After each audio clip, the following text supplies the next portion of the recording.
आज आप लोगों से शेयर करने लगी हूँ ऐसी चटपटी मज़ेदार सी रेसिपी जिसे बच्चे तो शौक से खाते ही हैं, बड़े भी बच्चों से छीन कर खा जाते हैं। ये इतने टेस्टी बनते हैं।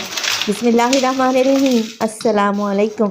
खुश रहें, आबाद रहें, जहाँ भी रहें, हैप्पी रहें और हेल्दी रहें। तो आज आपसे शेयर करूँगी मैं क्रिस्पी फ्रेंच फ्राइज़ की रेसिपी।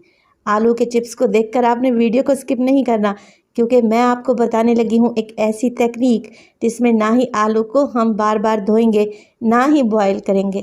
सिंपल सी चीज़ों से बनाएंगे ये टेस्टी से फ्रेंच फ्राइज़, जिसमें आपको ढेर सारे क्रम्स मिलेंगे। तो रेसिपी को अंत तक देखें, अच्छी लगे लाइक कर दें और चटपटे पकवान को सब्सक्राइब भी कर लें। तो चलें फिर रेसिपी स्टार्ट कर लेते हैं। अच्छा जी, क्रिस्पी क्रंची फ्रेंच फ्राइज़ बनाने के लिए सबसे पहले तो ले लिए हैं मैंने 3 अदद आलू।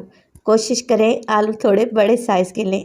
अब देखें, अच्छे से वॉश करने के बाद मैं इन्हें पील कर लूँगी और इन्हें छीलने के बाद मैंने पानी में डाल कर रखा है ताकि इनका कलर काला ना पड़े। पानी में धो लेंगे तो किसी साफ़ कपड़े से इसे अच्छे तरीके से पोंछ लें, खुश्क कर लें, क्योंकि काटने के बाद मैं इन्हें बिल्कुल भी वॉश नहीं करूँगी।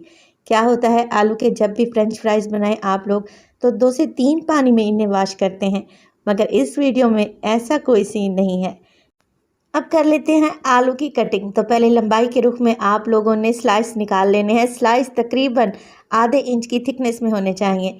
अब देखें, पतले पतले से फिंगर्स बना लें। थोड़ा सा एजेस से आप आलू को निकाल कर अलहदा कर लें ताकि हमारे फ्रेंच फ्राइज़ एक ही साइज़ के बने और खाने के साथ साथ देखने में भी खूबसूरत लगें। तो देखें, इसी तरीके के सारे मैं फ्रेंच फ्राइज़ बना कर तैयार कर लूँगी। अब देखिए, खूबसूरत से हमारे फ्रेंच फ्राइज़ कट कर तैयार होकर आ गए हैं। अब हम इसमें डालेंगे मिर्च मसाले, जो कि सिर्फ़ और सिर्फ 2 पड़ेंगे।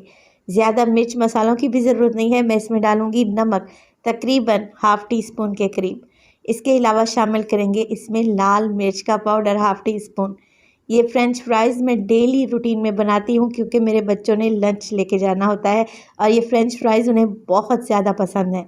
चलें जी, नमक मिर्ची डाला है मैंने, अच्छे तरीके से मिक्स कर लें ताकि सारे आलू पर नमक और मिर्च अच्छे तरीके से कोट हो जाए।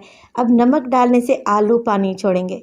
मैं क्या करूँगी, मैंने ले लिया है मैदा, तकरीबन आधा कप सादा मैदा का इस्तेमाल कर रही हूँ, जिसे छान कर रखा हुआ है।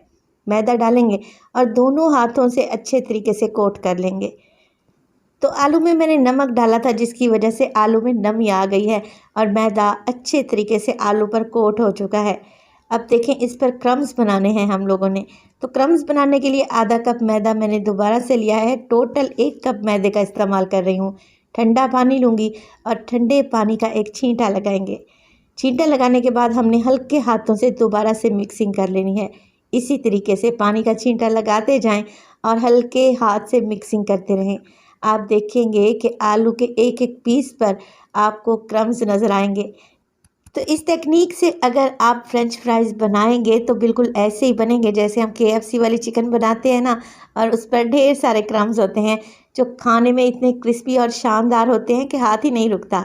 आप लोग देखें, अगर मेरा कैमरा आप लोगों को दिखा सके तो आलू के एक एक पीस पर क्रम्स बन चुके हैं। ये एक ऐसी टेक्निक है जिससे मिनटों में ढेर सारे फ्रेंच फ्राइज़ बनाकर आप लोग तैयार कर सकते हैं। चलें जी, ऑयल को गरम कर लें मीडियम टू लो फ्लेम पे और इस तरीके से आलू को डालते जाएं कि हाथों की मदद से खोलते भी जाएंगे। अब देखें, 1 से 2 मिनट के लिए तो आलू को आप लोगों ने बिल्कुल भी नहीं छेड़ना। अगर ज़्यादा हिलाएं जलाएंगे तो इसके क्रम्स उतर भी सकते हैं। 2 से 3 मिनट के बाद आप देखें, इनकी साइड को चेंज करते रहें, उलटते पुलटते रहें। यकीन करें, ऑयल ज़र्रा बराबर भी गंदा नहीं होगा। और इसी स्टेज पर वीडियो आप लोगों को अच्छी लग रही हो, वीडियो को लाइक कर दिया करें और चटपटे पकवान को सब्सक्राइब भी कर लें। आप सब लोगों का बेहद शुक्रिया। तो इसी तरीके से 7 से 8 मिनट लगाकर आप लोगों ने इन्हें फ्राई कर लेना है। अब आपको कैसे पता चलेगा कि ये अच्छे तरीके से फ्राई हो गए हैं? तो ऑयल में बबल्स कम हो जाएंगे और जैसे ही आप चम्मच चलाएंगे ना, ये आपको इतने क्रिस्पी लगेंगे कि आपको पता चल जाएगा कि ये अच्छे तरीके से रेडी हैं। बस जी, निकाल देंगे अपने बेहतरीन से फ्रेंच फ्राइज़ को। आप लोग देखेंगे कितने क्रिस्पी और शानदार हैं और देर तक क्रिस्पी रहेंगे। बच्चों के लंच बॉक्स में देंगे ना, यकीन करें बच्चों की तो मौजें हो जानी हैं। टी टाइम पे बना सकते हैं। ये खाने में इतने टेस्टी लगते हैं कि कोई भी इन्हें खाने से मना नहीं करेगा। तो रेसिपी को बनाएं, इंशाअल्लाह ताला ये आप लोगों को बहुत पसंद आएगी। रेसिपी अच्छी लगी लाइक कर दें।